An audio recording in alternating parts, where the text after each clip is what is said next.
I'm 3% African. Okay. I'm going to stay with my 1% Eastern Jewish, I found out. That's what I found out. Like being out there with a civil war going on. Oh, you want massage? No. Just like, I do you want do boom me. You've been hit dead too many times. I shot myself in a wrestling match once.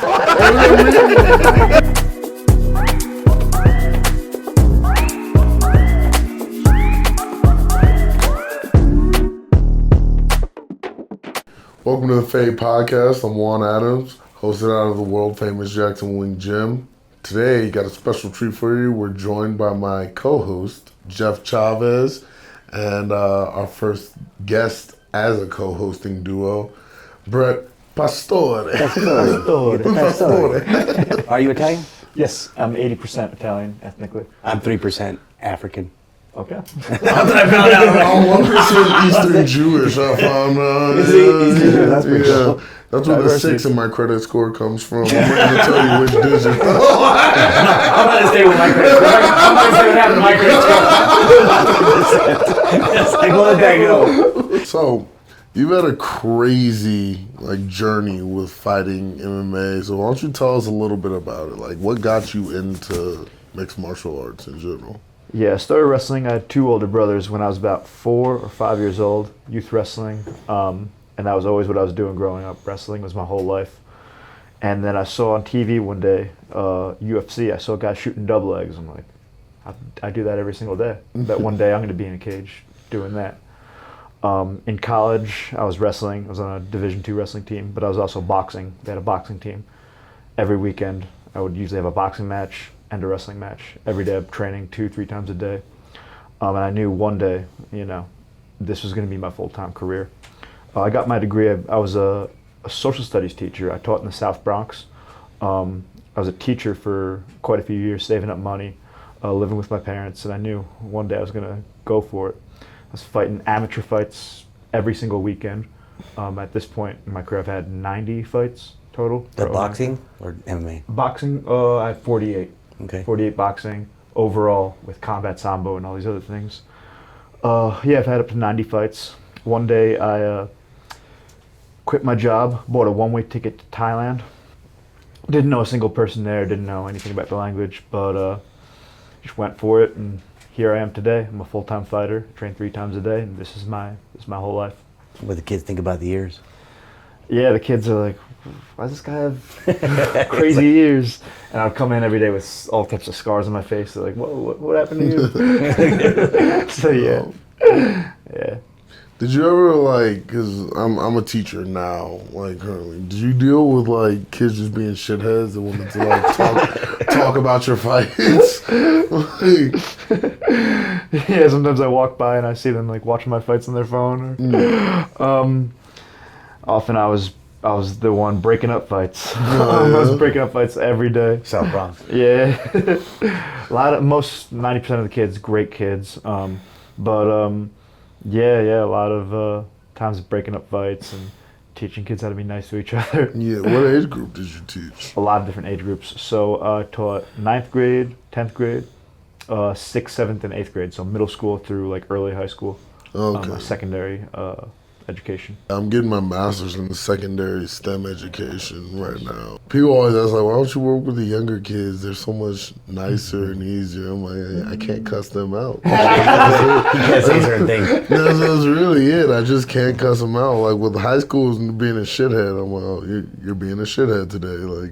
Don't talk to me until you can do it with respect. This is that simple. When I was in grad school, I'd do my school stuff, and I did a private school, and I did the little kids, and you get those beautiful great hugs. They're like, oh, they come in, they hug you. Yeah. And then you get to the middle school, and those guys are just jerks, and you get to high school, and they're just liars. Yeah. The difference between middle school and high school really isn't that much. I did a year of 7th grade and a year of 8th grade, or a year and a half of 8th grade, and that was hands down my least favorite, because they want to talk shit, but they can't handle it at all. And I would just mess with them all the time. Oh, yeah, keep messing with me. I'll be on your couch after school. Your mom serving me your fruit snacks. Keep playing with me. Couldn't stand them little fuckers. No, teaching high school is just, that's my favorite because, like, they're a little bit more adult, still children. And so, like, every time they piss me off, I just call them a child and they're done. So how long were you over in Thailand? About a year, 6 months, 1 year, 6 months this year. Yeah, did a lot of fights out there. Fighting Muay Thai, fighting a sport called Lethwei, and then I had 2 fights and 1 championship in Lumpini Stadium. So, yeah. Okay. Yeah. Yeah, Lethwei is cool. That's the one with the, No rules. yeah, no rules. You can do the 12-6 elbows down, like, right on the collar and You stuff. can do whatever you want. You can't fight on the ground, but you could spike someone on their head. You could throw headbutts. Bite. You cannot bite. Actually, can you? I'm out. You can only win by knockout. That's the big thing. You can't win So by there's no points. decision. There are no You decisions. just go until somebody's out. Yeah, and if someone's out, they give you a few minutes to recover, and you go again. Is it 5 minutes or You, get 2 you have minutes? to get knocked out twice. 3, or I did when I fought. My fight was 5 rounds, 3 minutes against their national hero. They told me he was 85-0 when I fought there. Lay back a little bit. Yeah, with a bunch of draws, and we had a draw. It was a wild time.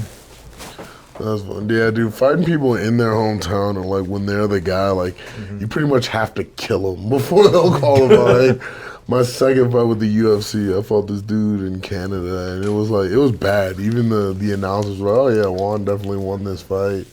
And then, like, they raised his hand in the decision, and I knew as soon as I didn't get the finish. You're like, I was like, yeah, fuck, man. I'm, like, walking in the corner all sad and shit. They're like, keep your hands up. I'm like, nah, they're going to give it to him. Like, all right, so what subject did you said social studies. Is that the only thing? I taught about the world, and I'd never really seen the world. I was living in a textbook, living behind a computer.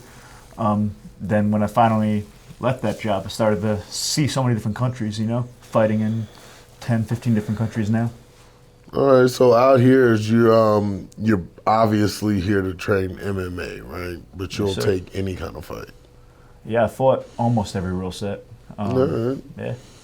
that's the problem with him sometimes. Well, yeah. You know, it's like when you're working with him, because I work with him all the time, it's like, he's like, when do I get my next fight? You're like, Bray, you just got out of the cage. Give me a week. Get some healing. Like, cut his eyes. Like, So D2 wrestling, like I wrestled D1, and a lot of people like get confused on the different levels or the different divisions there are.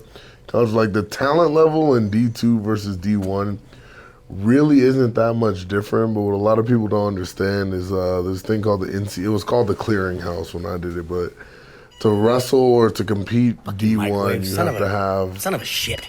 like it's a balance of your GPA and your SAT or ACT scores.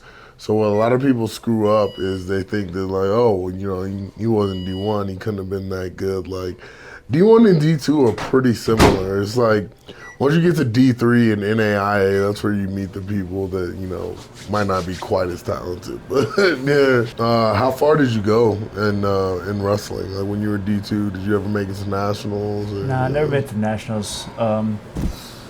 But it's tough. On often weekends, I'd have a wrestling match and a boxing match same weekend. No, man. I ended up getting second in nationals in boxing, which is it's club. It's not the same as NCAA. Yeah. But I wrestled at 3 different weight classes in wrestling. I was always getting bumped around. Which weight class did you wrestle at? Yeah, started at 157, 165, and 170. 174. Yeah. 174. Those are the good ones. A lot of weight classes. 157, Yeah. like he was probably the chillest guy on our team. He was my co-captain, or I was his co-captain, I guess. And then, but 165 and 174, those motherfuckers were crazy, man. That's the party animal of the team. Okay, and you said that was what was the name of the school? Shippensburg University. It's in southern Pennsylvania. Oh yeah, I wrestled a guy from Shippensburg at the Penn Open, the U-Penn Open. I forget what they had another name for it. And it was funny. I took like 3rd or 4th at one of their tournaments. But the little plaque they gave you is like it was really cool. It was like this little silver like wrestler dude. but it was made out of wax. It wasn't like, Like it got hot. so yeah, it just broke. Like I was so pissed. But no, that's pretty cool. Did you So, go ahead. Go for it. Did you do any youth tournaments when you were growing up, like Super 32, or did you go to like the Tournament of Champions up there? Because I know a lot of you East Coast guys. The East Yeah. Coast, they go to tournaments every weekend. They love that shit, man. Oh yeah, I would have tournaments every weekend. None of the super big ones. Honestly, I don't remember a lot of them. So long ago. He's been But hit yeah, bad too many times. way too many times. But yeah, weekend, that's tournament time as a kid. So, Yeah. yeah. No, the worst is like over the holidays. Like people don't understand you really can't eat. Like, and in our school, like if you were on the wrestling team, the coach just wouldn't let us go home for Thanksgiving. It was just, yeah, you're not doing. You guys are all gonna. He let us do it once, and everyone came back like 17 over. Like horrible. But over Christmas, the school would get. We get about a month off for Christmas. It was. But for the wrestlers, we got 1 week, and then we came back. And like sometimes they would let us stay in barracks. I went to a military college, but other times they would put us like in the armory down the street. You had the Citadel, right? VMI. VMI, okay. Yeah. And it was fun, but like we did so much bullshit in those things. I was the institute driver, so I had the van. And like all I remember is Coach pulled me aside, like, you gotta stop driving the van like a maniac. I'm like, what are you talking about? He goes, you're rolling through gas stations instead of stopping at the stop sign. Like, all right, that's the perks of a small town, I guess. So when you were in Thailand, did you? Did you go to Thailand? I've never You been know, to Thailand. when you were in Thailand, how did the language? How long did it take you to pick that up, or do they all speak English? So a lot of them speak English. I actually learned a lot more Russian because so many of my so many of my training partners are from Dagestan, Chechnya. In the MMA class, the coach says the move in Russian, then he says it in English because like half the room doesn't speak any English, half the room doesn't speak any Russian. A lot of Russian, and then you go to Muay Thai practice, you got to mix in a little bit of Thai, so it's a real melting pot over there. Yeah. Food?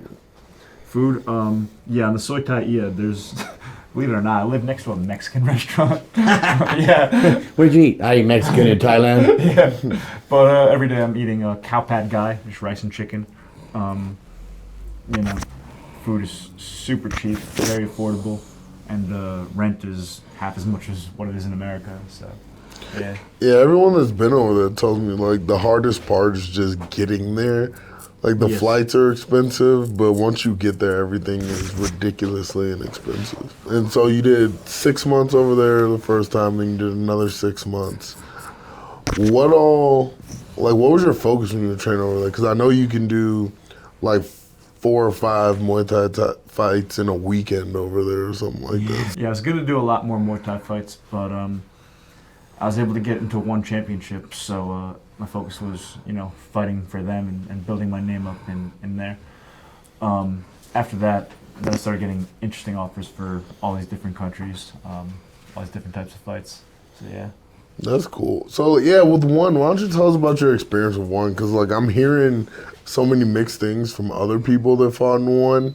Like, what was your experience like in that? Yeah, so I went over there for something called the Tiger Muay Thai Tryouts, and I think it's a documentary they do every year, kind of like The Ultimate Fighter. The winner gets a 6-figure contract with one. Almost, I think everyone who did the tryouts ended up having at least one fight in one championship, whether it was Muay Thai, whether it was MMA. To give everybody a shot. Yeah. So 1 week after the tryouts, I did a Muay Thai fight, and I won one of their local stadium titles. And the next day I'm in the gym, and the matchmaker for Juan shows up. It's like, hey, want to fight next week? Make your one debut? I'm like, yeah, of course. Classic Brett. Hey, I'll fight today. I'll fight tomorrow. I'll fight it after. Yeah, so it was back-to-back weeks, different sports. So the next week I made my one debut. I won. At this point I was 3-0 in my career. And yeah, one championship. They take a lot of guys who are in Thailand. So I fought a guy from Turkey, but he was literally living on the same road as me. Phuket Fight Club was right next to Tiger Muay Thai. Yeah. So like I'd see him like walking down the street. Like, what's up? So it's an interesting environment over there. This is what you call this is you know what this beard is, right? The This is your Dagestani. Dagestani cut right here. He's like he's been around all those Dagestanis. Hey, you remember John? Were you ever here when John Kuhneman was here?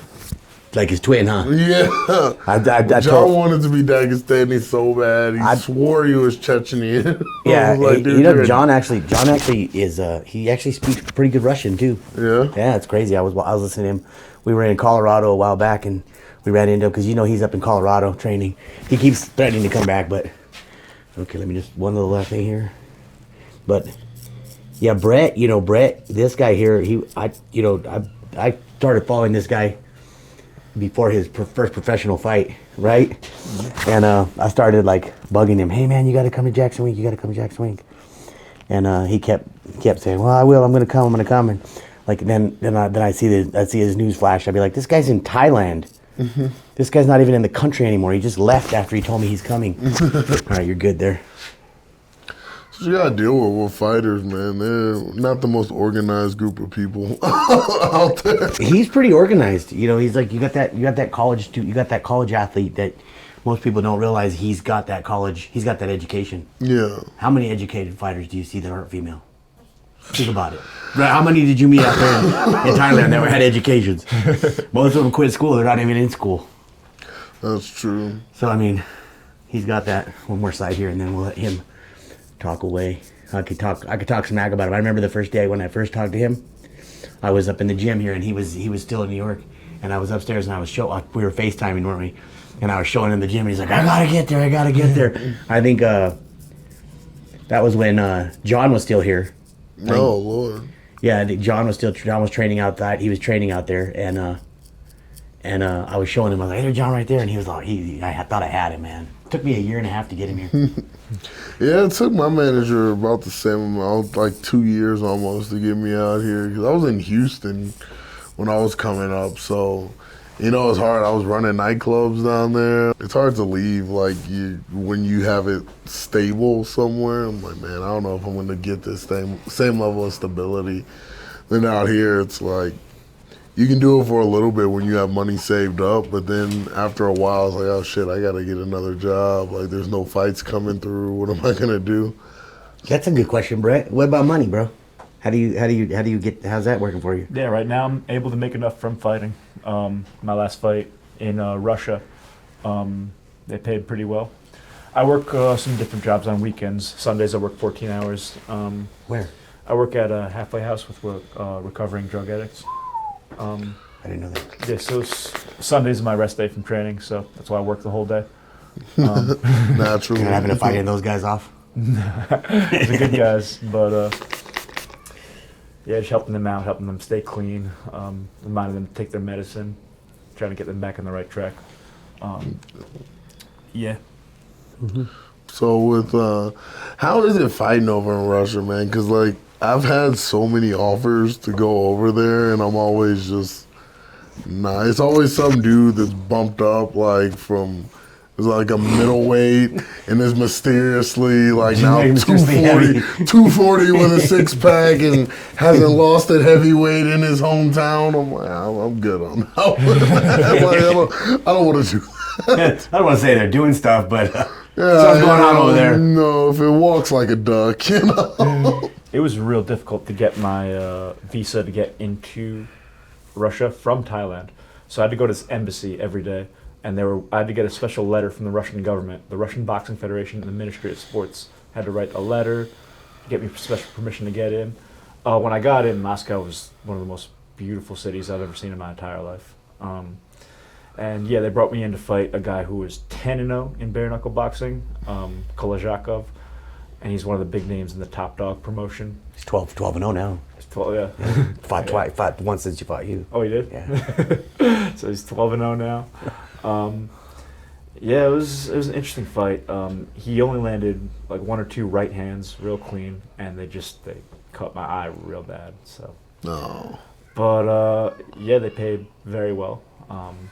So that's really well. Yeah. I don't know, man. Every offer they've sent me is like, it'll be $20,000 if you come out here and blah blah blah. And I'm like, all right, well, who's the opponent? And they're like, they'll tell me. And I'm like, Yeah, he's 44 and 0. yeah, I was like, oh, you're gonna fight in the neighboring city. I'm like, nah, man, y'all got me fucked up. Fighting in his hometown, in his backyard, as a matter of fact. Yeah, I'm not doing this. One of the offers was like, yeah, you just do it, and like our whole thing is you wear like street clothes and no shirt, and then Or Top Dog. yeah, and Top like, dog, yeah. and like in bare knuckle. I'm like, what the fuck? You know, what's the ring like? And it would Ring? The one they had for me, it was like it's not a ring. It's gonna be like in a Hay bales. in a farmyard. With hay bales. I was like, man, what the? I don't know if y'all know who I am. I'm not doing that. Where do you put the body after they kill it? That's Yeah, I was like, I swear, and I'm black too, man. They would have ducked me in a heartbeat out there. I'm good.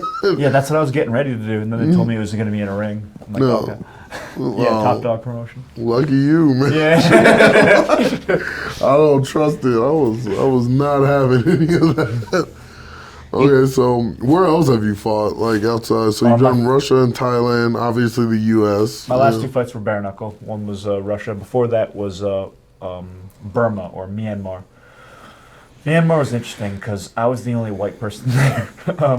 There were no tourists because most people don't know this. There's been a civil war going on in Myanmar for years. They just constantly they have coups where the government is overthrown.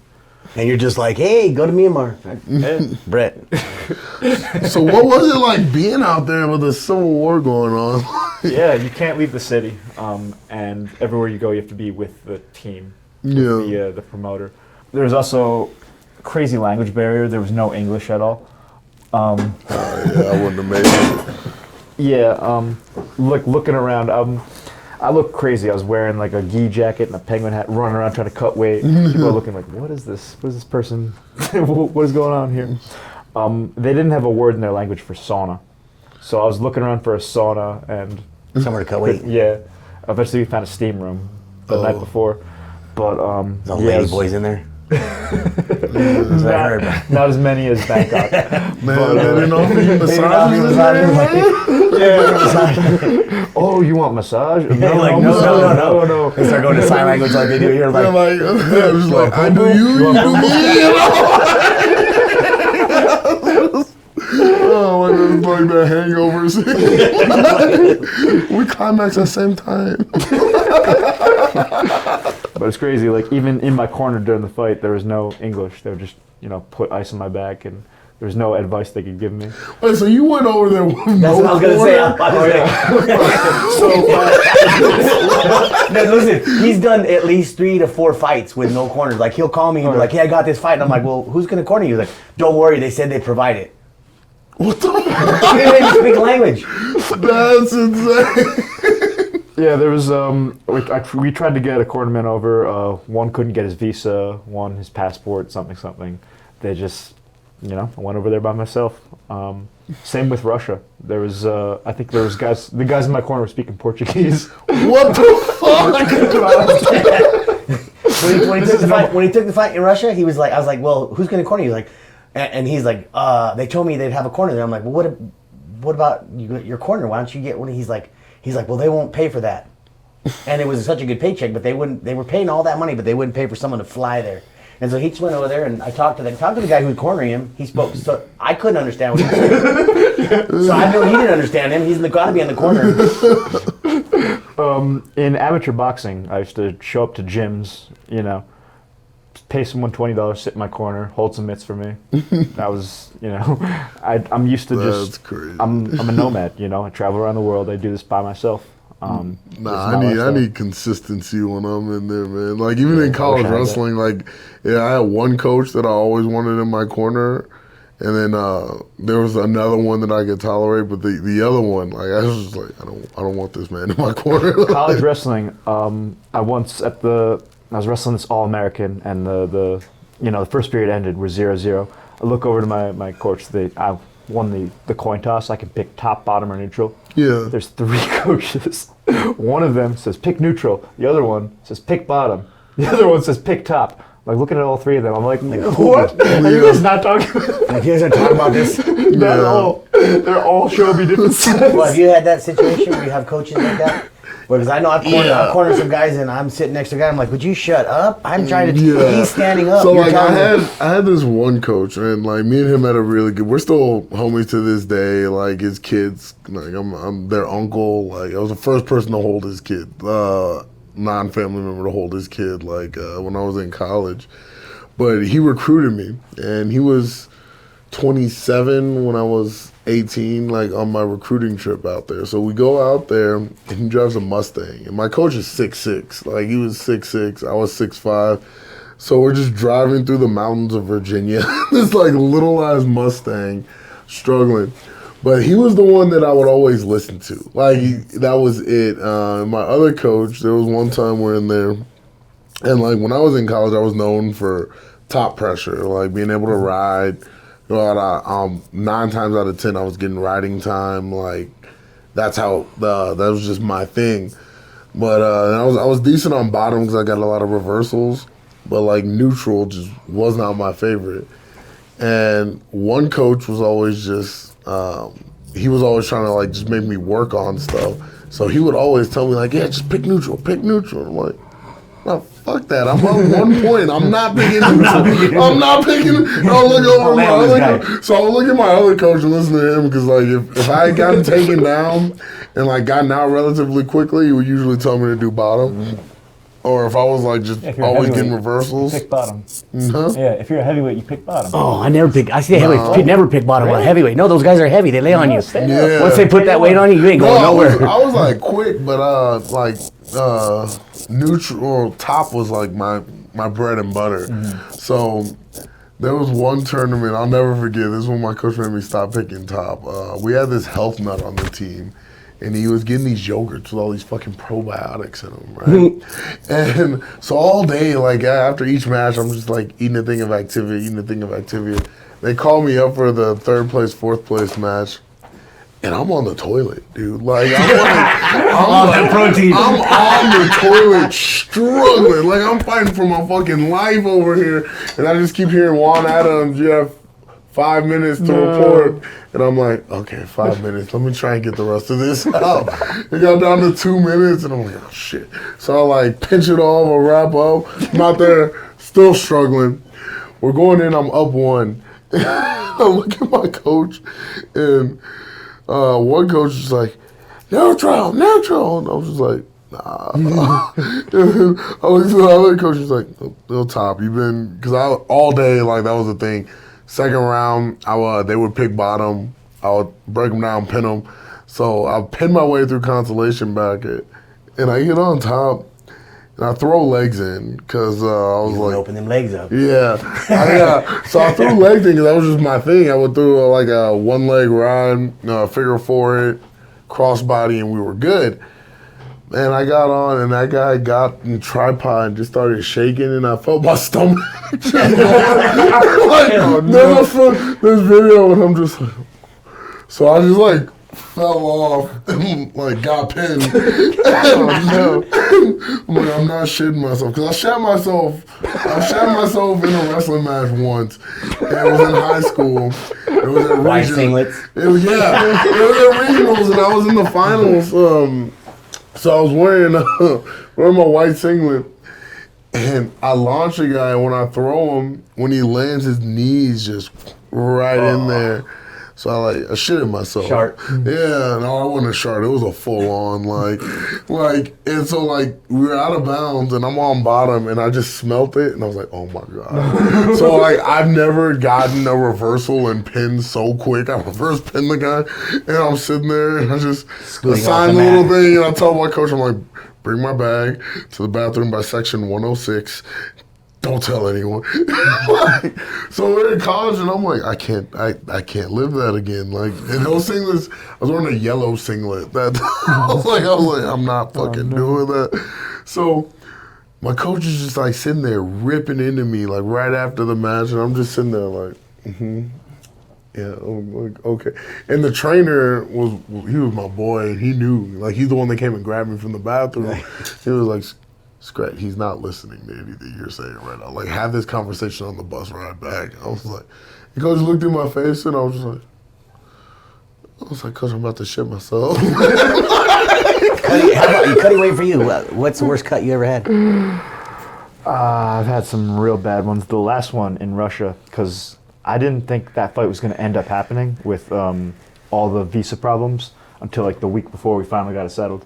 So I came in real heavy, and the scale was a little bit heavier than the official scale was heavier than the check scale. So I was like going in and out of consciousness in the sauna. And you're by yourself, no coaches. So that's really nice. That's smart, right? That's a good decision. No, actually, I had the the Portuguese guy like, what's that going on? I had the Brazilian guy. I had him. Standing outside the sauna. Was it just like boom?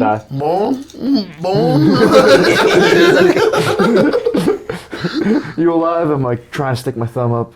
I can only imagine when he says Portuguese. I can only imagine someone like Diego Brandao sitting outside the holding the door shut. You're gonna make weight. You're gonna make weight. You make weight. You make weight. Cutting weight in, like I said, Myanmar was crazy because we couldn't find a sauna. You didn't have the word for that. Eventually, steam room worked. Yeah. They had a word for that. I've had some crazy weight cuts, like traveling to different countries. One time I fought in Kyrgyzstan, Bishkek, Kyrgyzstan for Sambo Worlds, and I missed the flight in Turkey, so I got stranded.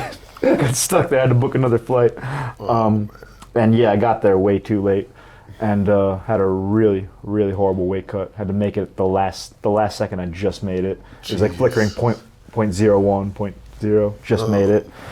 Made weight for Sambo Worlds, Sambo is the sport that made me start traveling the world a lot more. I fought worlds in Kyrgyzstan and Uzbekistan. Next year, I think we're going to fight worlds in Turkmenistan, which is a country that's very hard to get into. They're kind of like North Korea, but for Central Asia. Really closed off, no one visits. But it's like this really beautiful country with these, Well, now with the new president, it's probably going to be a little harder. Maybe. We'll see.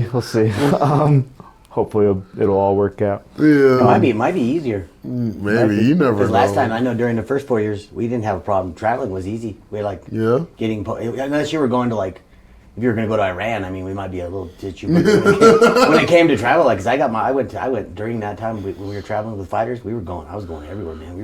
Visas were easy to get because we're Americans. Yeah, I think they for want us there. Turkmenistan, it's not going to matter because nobody even knows who they are. The president probably doesn't even know. What is Turkmenistan? It's like, what time do I eat that dinner? Where's that? I love the Turks. I love Turkmenistan. That's the best meal I've ever had. The Turks and I have an excellent relationship. Amazing. The best relationship. Well, that's a pretty interesting life. Yeah, a goal of mine is to visit every single country in the world at least once. 197 countries. I'm at 15 or 16 right now, and I want to fight in as many of them as possible. Oh, that's insane. Next year I'm thinking. I'm talking to some fighters about going to EFC, fighting in South Africa, maybe going after their title. Yeah. Fuck that. Yeah. It's been a good talk. I mean, it's been good. Yeah, it's been pretty good. Well, that's all the time we got today. I appreciate you. Got trimmed up real nice. Looking extra Russian over there. Spasibo. Thank you. There we go. Also, let's give a shout out to our co-host, Jeff Chavez here. Chavo, owner of the barbershop here, where you catch the second type of fade. If you want the primary one, you can come train with me. Hey everyone, Juan Adams. I wanted to give you guys a brief introduction to the scholarship that we're starting at my college. We're starting a memorial scholarship for one of my brother rats, and it's run by Johnny, Mike, and Garth. They're just good guys looking to do good things out here. Check the link in our bio or my Instagram bio and find out more information.